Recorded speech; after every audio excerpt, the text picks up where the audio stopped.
Picture a morning in Manchester, somewhere around 1870. You don't own an alarm clock. And it's not that alarm clocks don't exist yet.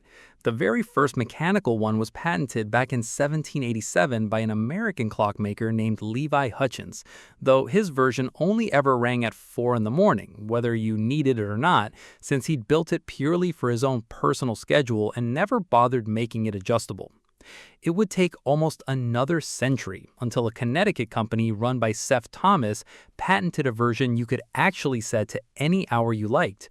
But even by 1870, a decent one still cost about half a week's wages and tends to fail more often than it actually rings, thanks to cheap springs and unreliable mechanisms that hadn't quite caught up with demand. Meanwhile, your shift at the mill starts at 6 sharp, and showing up late means a fine, or worse, no job at all.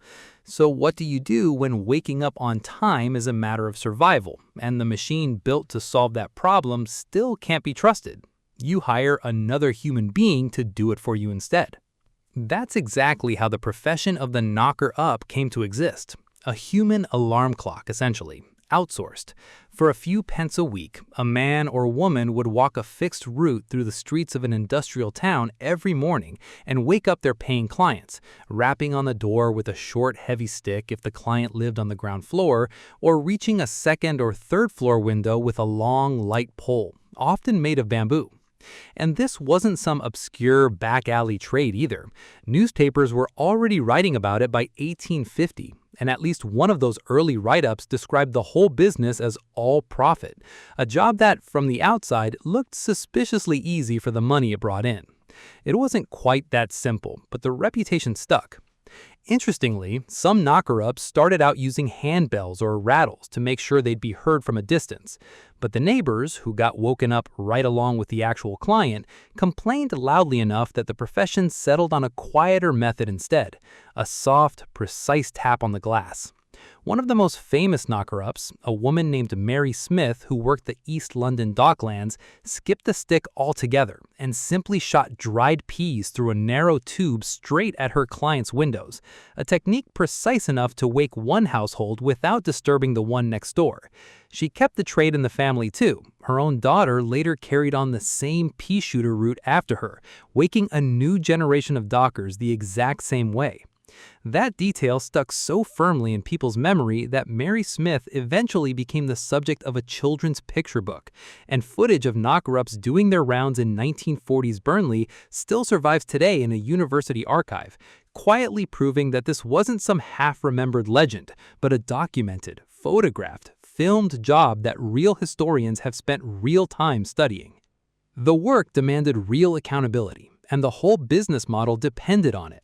A knocker-up wasn't allowed to walk away from a window until they got some confirmation that the client was actually up and moving. A groggy voice, a lit candle, a curtain pulled back. Otherwise, what exactly were you paying for? And that guarantee, oddly enough, made a human alarm clock more dependable than a mechanical one of the time. A clock could simply fail to ring, or run down overnight because nobody remembered to wind it, or get set wrong by someone too exhausted to read the dial properly after a 16-hour shift. A person with a stick, on the other hand, kept tapping until they heard grumbling and footsteps on the other side of the glass, and only then moved on to the next address on the route, working through a list that, in a busy district, could easily run to several dozen names before sunrise. The largest numbers of knocker-ups worked in the big industrial towns of northern England, where mill workers ran on shift schedules, and in London, where dock workers kept an entirely different kind of clock, the Tide, which famously doesn't care what time it is, and can demand your presence at 3 in the morning without warning. But the job wasn't only for factory floors and dockyards.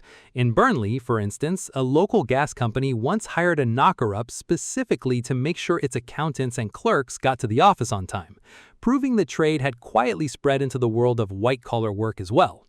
In mining villages like Ferry Hill in County Durham, miners' houses had small slate boards built right into the outer wall, on which the household would chalk up the time their next shift started. That way, the knocker-up hired by the colliery knew exactly which window to visit and at what hour, without ever needing to ask anyone in person. Those boards were simply called wake-up slates. A single knocker-up's morning could look almost like a small military operation. The route had to be walked in a specific order, timed down to the minute, since a docker who needed to be up at 3 had to be reached well before the office clerk who could sleep in until 6:30. Get the order wrong and someone missed their shift entirely, which meant an angry client the next day, or worse, no client at all. Over months and years on the same streets, a good knocker-up would learn every household schedule down to a science, adjusting automatically when a client switched shifts or when the docks announced a tide change overnight. The work itself was mostly done by older men and women looking for steady supplemental income, though there were odder cases too. Some police constables picked up extra pay by tapping on windows during their early morning patrols, folding the job in alongside keeping watch over the street. One especially well-known knocker-up, a man named Charles Nelson from Hoxton in East London, kept at it for 25 years, waking doctors, market traders, and cab drivers every morning. People from wildly different walks of life, united by the simple fact that all of them absolutely had to be up on time. And the profession was also confined to England either. It also took root across Ireland and the Netherlands, wherever the same combination of shift work and unreliable timekeeping showed up. What's worth noting is that this wasn't a purely British phenomenon in style either. France had its own version, known as Reveliers, and Italy had people doing much the same thing, sometimes nicknamed Hooters. Both countries went through the exact same industrial shift that Britain did. Factories with fixed opening bells, workers without personal timepieces, and arrived at the exact same solution, a paid human alarm. But their methods still ended up noticeably different. The French and Italian knocker-ups had no interest in subtlety and used shrill whistles to rouse an entire block at once, treating the whole neighborhood as one shared wake-up call, while the British stuck to a quieter, far more targeted approach. Wake exactly the person who's paying you, tap by tap, window by window, and leave everyone else asleep. This same profession is also where a certain British expression comes from, one that still trips up plenty of Americans hearing it for the first time. In Britain, to knock someone up simply meant to wake them by knocking on their door, a perfectly ordinary everyday phrase, one that even shows up in Dickens' Great Expectations. In the United States, that exact same phrase picked up a completely different, considerably more delicate meaning, which has led to more than one awkward transatlantic conversation and a fair bit of clarifying over the years. And apparently, even Queen Victoria had her own personal wake-up call, though in her case it had nothing to do with money and everything to do with taste. After a visit to the Scottish Highlands in 1842, she fell so hard for the sound of bagpipes that she hired a personal bagpiper to play beneath her window every morning to wake her up. So, in a sense, the Queen had her own knocker-up too. She just traded the tapping stick for a bagpipe, and presumably never once had to worry about whether her particular alarm would show up for work.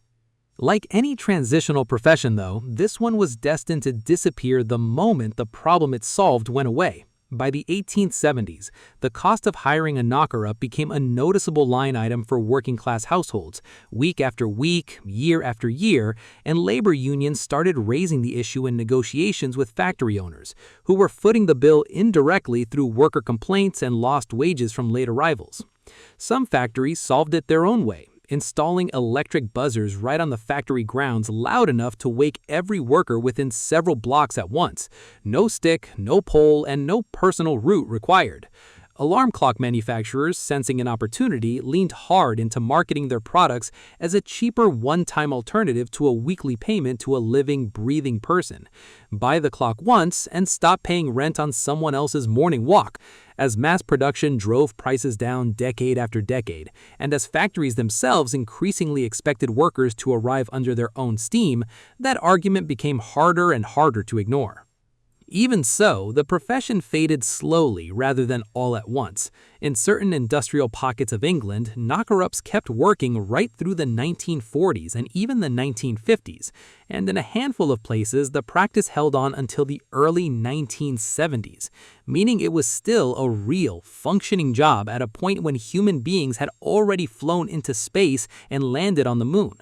It was only once the electric alarm clock finally became cheap and reliable enough to buy on a single week's wage rather than several that the need for a human alarm clock quietly disappeared on its own, town by town, street by street, until nobody was left tapping on glass at 5 in the morning.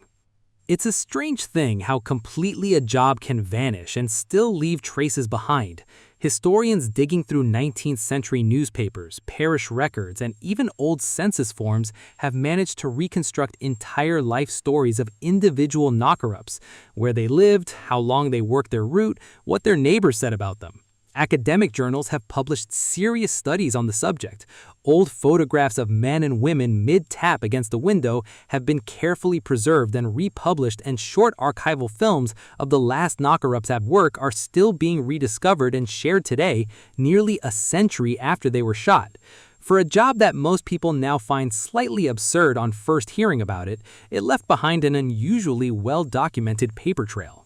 Today, we get woken up by smartphones, smartwatches, and voice assistants that adjust themselves to our sleep schedule without us lifting a finger. But the basic shape of the problem hasn't changed one bit. Somebody or something still has to take responsibility every morning for pulling us out of a warm bed and reminding us that the workday has started. It's just that the job used to belong to an actual person with a bamboo pole or a handful of dried peas, walking the same route every single morning, rain or shine, instead of a silent rectangle of glass sitting on the nightstand.